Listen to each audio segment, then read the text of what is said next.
Sahabat YKB, suatu sukacita bagi saya saat ini yang dapat kembali menjumpai saudara dalam acara Wasiat Kekal.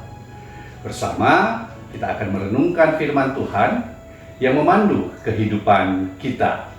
Saya, Pendeta Ronaldo Gogo Simatupang, tenaga utusan Gereja GKI yang saat ini melayani di Jemaat Pouk Immanuel, Kota Bontang, Kalimantan Timur. Sahabat YKB, renungan kita hari ini, Kamis 8 September 2022, berjudul Allah melindungi orang tertindas.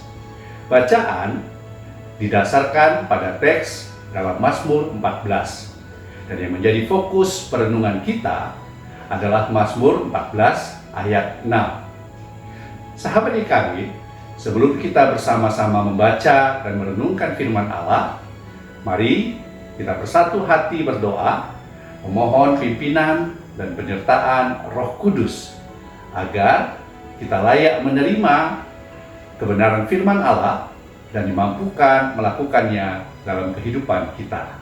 Mari kita berdoa. Bapa Surgawi, tak henti-hentinya kami mau belajar, bersyukur untuk kasih setiamu dalam kehidupan kami. Saat ini, kami memiliki kesempatan untuk membaca dan merenungkan firman.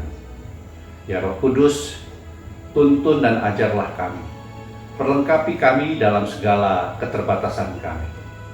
Ya Yesus Kristus, kuasai kami di dalam kuasa cinta kasih-Mu. Amin.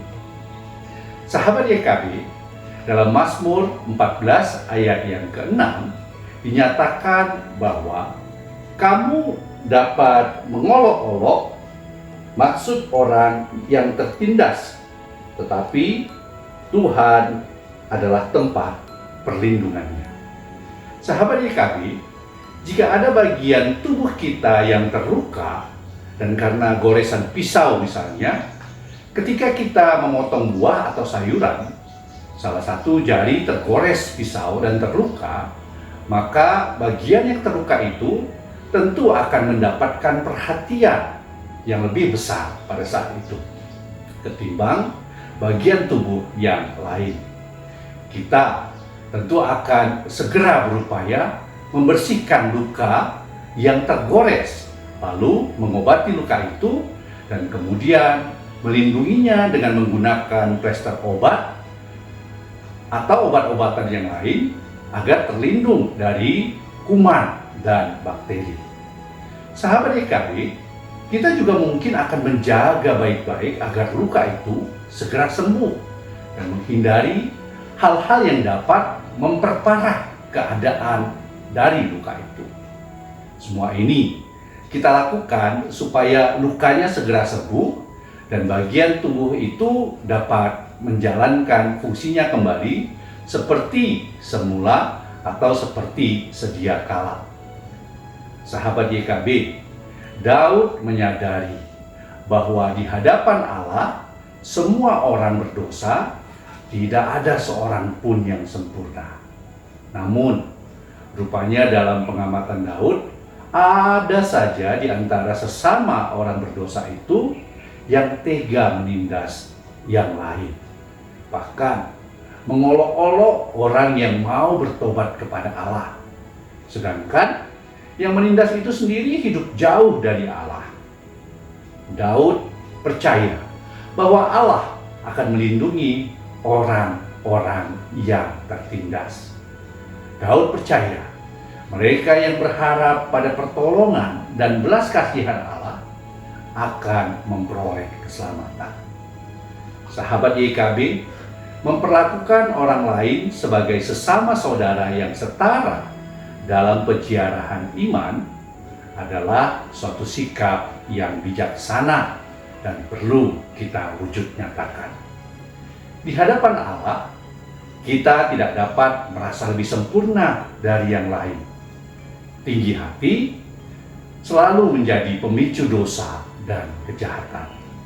Karena itu, daripada mengakui diri sebagai orang yang paling dekat dengan Allah, lebih baik kiranya kita juga mengakui diri kita sebagai seorang yang selalu membutuhkan pertolongan dan belas kasihan Allah.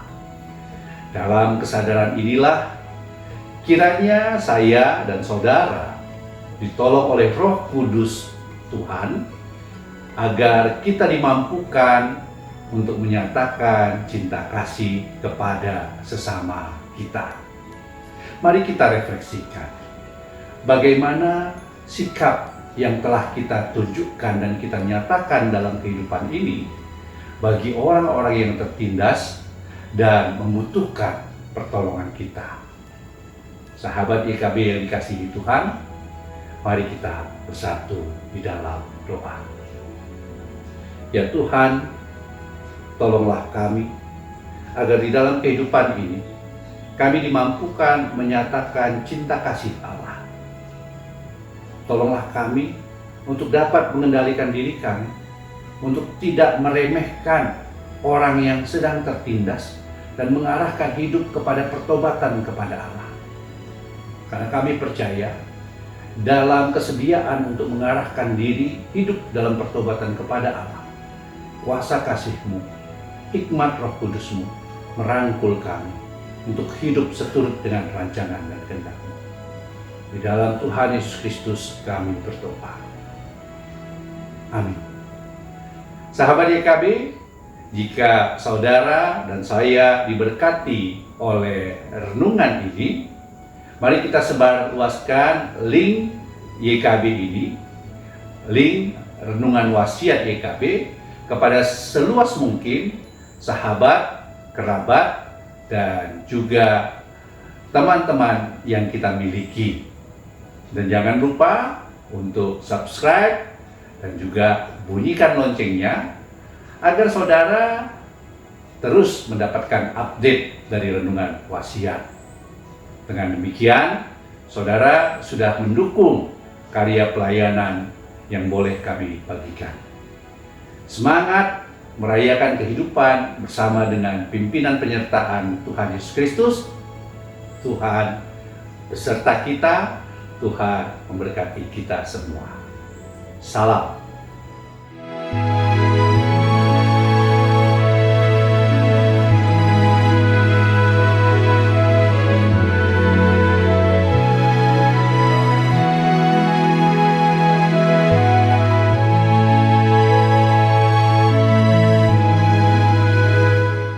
Sahabat, mari dukung pelayanan dan pekabaran Injil melalui YKB dengan membagikan link acara ini kepada sebanyak mungkin orang.